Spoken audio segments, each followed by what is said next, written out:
Hey guys, it's Dan from Overland, and today's video is a bit of a review of the GPS unit which I've been using the last couple of months, which is the Garmin Tread 2 Overland Edition. Now, for full transparency, this is something that Garmin have lent to me for the last few months to use and see how I get on. They have also made it very clear that I can make a completely unbiased review of this product. So it's been really quite interesting using this for the last couple of months, and I've had the opportunity to use it both on the road, off the road, predominantly in the UK, but also a portion out in Europe as well. It's always nice to be given shiny new toys and gadgets to play with, but also I was interested to see if this is something which I could legitimately use for my business and for just general use. So to help give some context, I've been using my iPhone or a smartphone for GPS and sat-nav purposes for the last 16 plus years. It's been at least that amount of time, if not more, since I used a dedicated sat-nav and GPS system in the car. And I'm sort of thinking back to those times in the mid-noughties where you'd have a TomTom or potentially a Garmin, sort of perched up on your dashboard. So I've come into this, to be honest, quite skeptical that this could be used instead of my phone, whether I'd actually have a need for this, whether it would give me any kind of functions and that type of thing which would be above and beyond what I have with my phone. And the results are a mix, to be honest. I'll sort of talk about those pros and cons as we go along. So it has taken a level of adjustment to get used to using this device. Within the first week, a little bit of a learning curve because it hasn't been as intuitive and as quick as what I'm used to with my phone. Now, using the device, you can put in paper any address and that type of thing, but you are needing to put in a full postal address typically. And that's just an extra layer, which I'm so used to just doing it on my smartphone. So that was an immediate hurdle I had, which I found a little bit frustrating. Now, it is something worth saying that this Garmin sort of device does come with its own app as well, which will go on your smartphone. So you compare the two, they sort of Bluetooth communicate with each other, and that gives the device additional features and the ability to have some live data in there as well, which have been helpful. At times I have perhaps questioned, particularly for more general road GPS functions, is that necessary? If I'm going into the app on my phone and then sort of going into the device on here, it's almost like two steps, whereas if you're just using your phone, it's one and off you go. Where it has been particularly useful having a dedicated device is in a number of ways. One is it does free up your phone. So for some of the work that I'm doing, particularly if I'm wanting to use a phone for content purposes or someone in a car is, it means we can take it off the dash and we still have a means of sort of navigating to where we go. So that has been useful. And the other ones come down more specifically to some of the functions within the device itself, and some of those which are in addition, or things which I'm not used to having access to or using in something like a Google Maps or Apple Maps and that type of thing. So thanks to it having a larger screen, which this particular device is an 8-inch model, it means you've got more screen real estate to be looking at things and navigating, seeing those options. One of which was particularly useful when we were traveling on the road in Europe, has been what's up next. So when's the next petrol station? Where's the next toilets? Cash point, things like that. And because you've got that additional size on there and screen, it can be on the side and you still got your map to navigate. And that was particularly handy when we were sort of traveling through Europe, because we were going through places which very vaguely I might have known, but I had no idea where nearest things were. So that was particularly useful. Obviously that type of feature, less important in an area that you live in and you know very well, because you know where all of these type of things are typically. But that has been particularly useful. Another thing which I've been finding very good is, again, because it's a sat-nav and a dedicated GPS sat-nav system, it's not reliant on phone mobile signal and that type of thing. So that could be a frustration with my phone. I'm using that, you're going somewhere and the mobile signal is just not amazing and you need to navigate somewhere, it just drops out and you're kind of left like, okay, well, where do I go? I'm not really sure. So this is where having a dedicated sat-nav system to be honest, that's one of the main wins for this type of thing. It allows you to better navigate, and it can calculate some things effectively offline, but it's still connecting to satellites. So that's been very useful.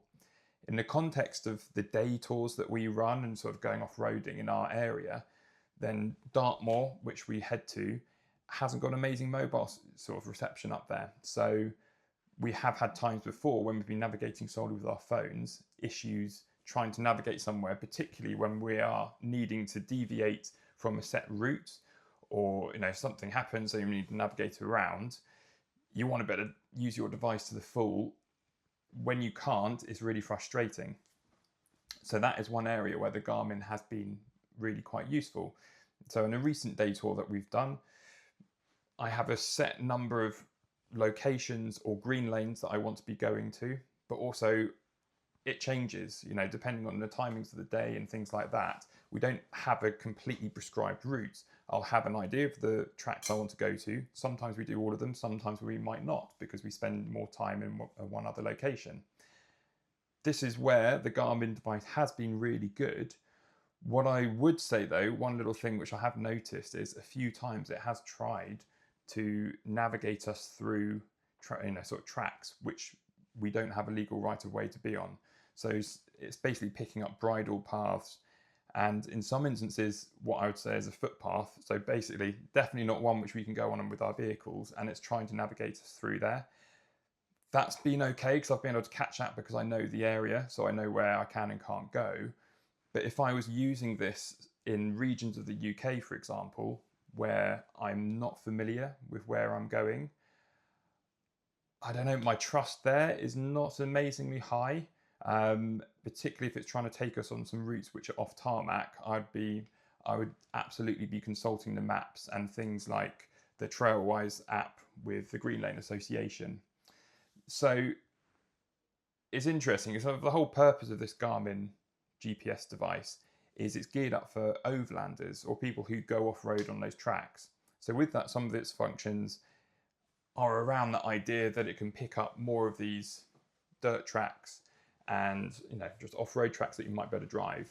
I'm not going to give an exhaustive breakdown of all the features because those are things you can go on the website and you can have a look how those are outlined. I think one of those other ones which I have used a couple of times is you can track your route. So when you're driving around something, you can start recording that, which has been quite useful for when going on a couple of green lanes. I also used it around a Nürburgring and that recorded my lap around there, which is kind of quite cool. So those type of things which you don't get with your typical Google Maps or those types of apps, that has been quite a useful feature and nice to have. There's also been some off-road specific things, such as you can see your sort of tilt and angle going over things. Again, that's pretty useful. Those are sometimes baked into some 4x4s and you can see that on the sort of the terrain or off-road mode. You might be able to see that information.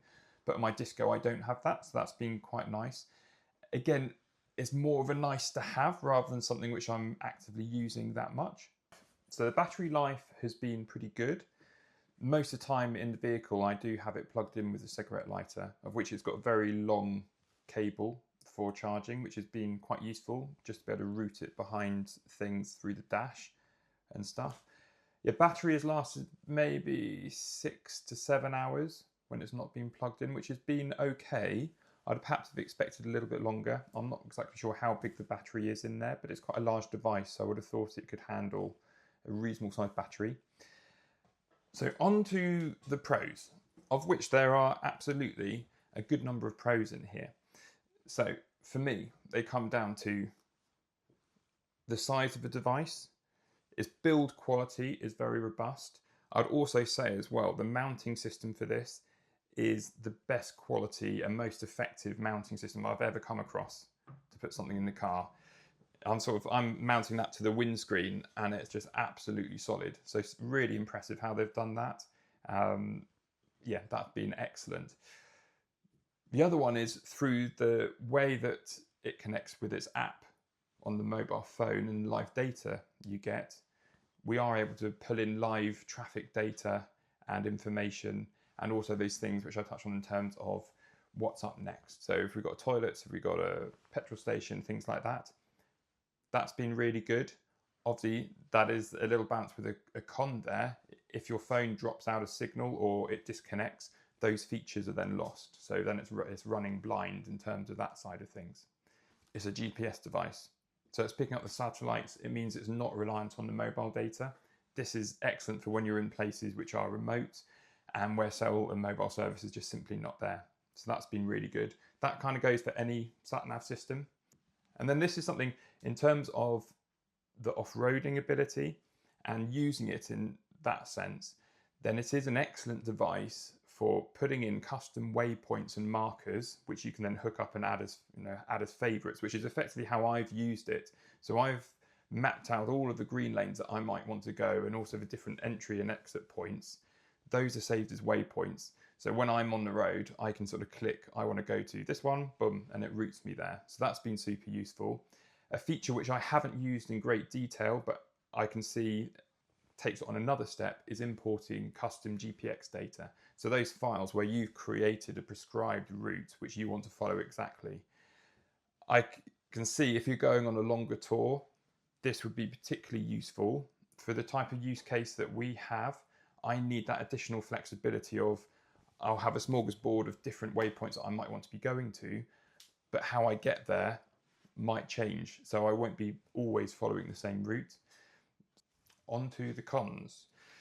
So there are cons with this, and for me they come from the more superficial side to also some which, to be honest, eke away at some of the trust I might have with what it's doing at times.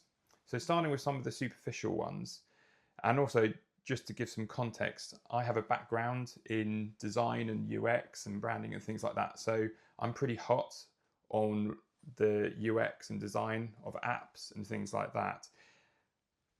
Garmin don't do a fantastic job when it comes to the UX of their apps, I would say. I mean, I've been a long time user of a Garmin watch, which I've used for exercises, and the app there I'd always found quite clunky, particularly when you're using it next to something like Strava, which is really slick in comparison. The same is to be said for the Tread app for this device as well, both on the mobile phone and on the device itself.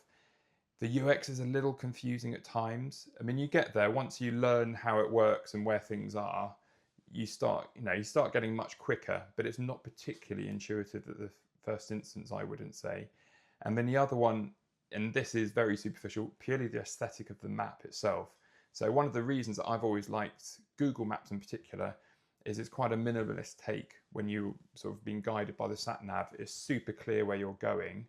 When you're using the default map on here, so not satellite imagery, it feels a little bit fussy and cluttered on the screen. And yes, of course, if you're looking and properly focusing, you can see where you're going, but there's a lot going on the screen. It's a little bit cluttered for my liking. I'd want that simplified. Just some simple color choice changes. Some of the contrast and things are not ideal, but still, all things, they don't stop you being able to use it. And it might just be this is a personal preference, and through my background design, I'm just picking up on some of these things which other people perhaps wouldn't notice. But still, it's there. A little bit of a con for me, or just knocks off the shine a little bit. Probably the biggest negative that I've come across so far is I'm not 100% trusting it in terms of when it's routing or creating a route off the cuff, if it's actually taking me through places which I'd want to be going, or at worst, legal to drive on. And that's not amazing, not amazing at all. It's one thing when you know the local area, you can get around that and you might go, oh, okay, I'm going to go a slightly different way. That's taking me a strange way. But when you're driving in regions or locations which you just don't know at all, you want to better trust your device. Now, the fact that it has the open map data for the thing, it has a lot of tracks and trails within it, which would not get picked up in something like Google Maps or Apple Maps. So it does mean that it's able to route ways which are off the track, off the road, so there's more options compared to Google Maps and things like that, which is good and bad. It's good when I'm routing it on the green lane, it's picking that up, which on a Google map, it would just be saying I'm just driving through the middle of nothing. On this, it does work, but that feels like a little bit of a deal breaker at the moment. I think. I'm not really too sure how it would get around that. And also this is going to be so country specific as well. I mean, I'm sort of well dialed in terms of what we legally can and can't drive in the UK. Is going to be different in other countries in Europe. And likewise in America, it's going to be different again. Now, it's an American biased product. I'm sure over there, that might be less of an issue, but I can't speak for that. I've not taken it to America. I don't know that for driving off-road. Maybe one day. Another one. So it is a very robust system, and this is this be put in the Pro one. It is very well made and built. It does sell itself as being able to operate in sort of quite extreme weather conditions. What I have found, and this is more of the con here, is because we're mounting it on the dashboard or on the windscreen and it's sat there, there's been a number of times where I've left it up, we've parked the car, it's a hot summer's day, we've come back, it makes sense, but it's had direct sun on it and that's overheated the device. Now, of course that makes sense, I would expect that of many things, but I was also a little bit surprised in the first instance, and it did make me think, okay, every time if I'm doing that, I need to unmount it and put it there. This also does fall into another con. This is more to do with the idea of having a separate device for navigation and that type of thing over the phone. It's another device to store, it's another device to charge. So it's got another charging cable, and it's a large device. So where you can put it is a little more limited in the vehicle. So we've got a Discovery 4, which is spacious. It's got quite a lot of cubby holes and spaces. But even then, I struggle to fit that into quite a number of them because already I'm quite fully packed. That's not an issue when you're using the phone. So would I recommend buying the Garmin device? I think it's going to come down to what your use case is. I think if you're just going for some casual green lanes in the UK and you're looking for a dedicated sat-nav, I don't think there's going to be anything much better than this in terms of that. Where the issue comes in is the price point. It's between £800 and £900 at the moment, which is a fairly hefty price for something like this. And it needs to work to, sort of to prove itself and sort of be value for that. It's a little different if you're using this commercially. So if you're operating more tours or you're going on longer trips, sort of solo, and you need that additional safety net of having something which will always connect with the satellites and you can find some way of getting to where you're going, this becomes even more important, and absolutely this device would be really good. I think where you wouldn't be needing it for me is just the casual user. And also if we're thinking of just using a separate standalone GPS sat-nav system for your navigation, just generally on the roads, I really don't see the point in that myself. I think just sticking with smartphones or using your in-car sort of sat-nav system as well. Obviously for me, with the Disco 4, it's a 2010 model. It has got sat-nav in it, but it's not up to date and it's horrible to look at and it's slow and very clunky. So I never use that. But if you're going into a new car with the sat-nav systems, they are a lot better. So I'd either be using that or using your phone. So thanks for watching, guys. I'd also like to say a big thank you to Garmin for sending me the device and allowing me to use it and also put together what is my actual real take on using it too. And I'd be interested to know, for those of you that do use sort of dedicated sat-nav systems, why is that? What are you finding that they provide you consistently over using something like a smartphone?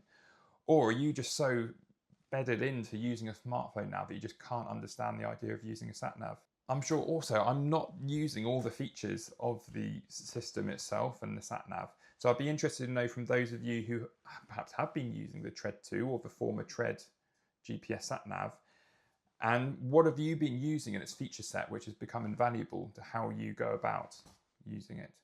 I hope you found this helpful and informative. And please don't forget to like and subscribe. It makes a massive difference to my new channel as I go forward. Until the next one, guys. Cheers.